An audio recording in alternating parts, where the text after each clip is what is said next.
Finally, Roger, what are you doing now? Oh, what am I doing now? Well, I suppose I'm 84. I'm still a member of the society. I don't go to as many of the meetings because I don't see very well, and they're at night, and I don't drive anymore.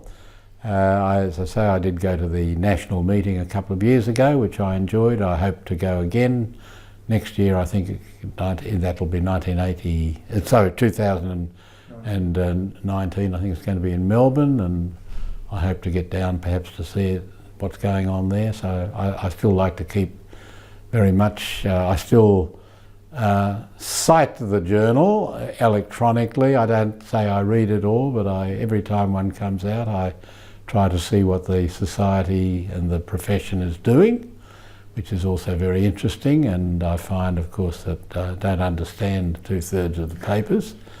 I probably didn't understand 2/3 of them 50 years ago, if the truth be known.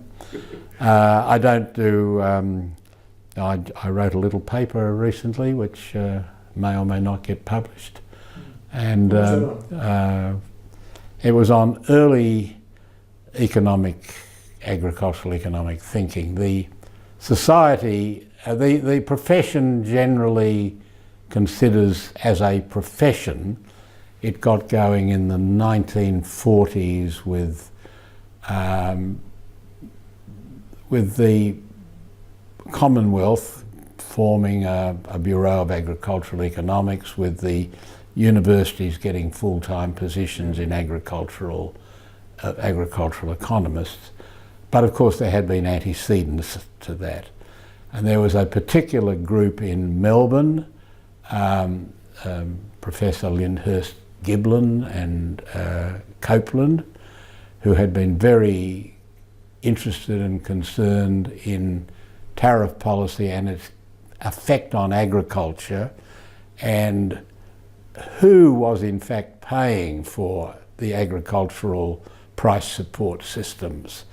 The home consumption pricing, which would keep domestic prices higher than export prices, was largely justified to be seen as the consumer picking up the price tab to keep the farmers going. But they demonstrated, which I might say general equilibrium modelling has demonstrated, that in fact it's the lowly protected export industries which pay for this. So in fact the highly protected sugar, dairying, and to some extent wheat growing in the 1930s through home consumption pricing was largely being paid for by the wool grower, the wheat grower, the unprotected wheat grower.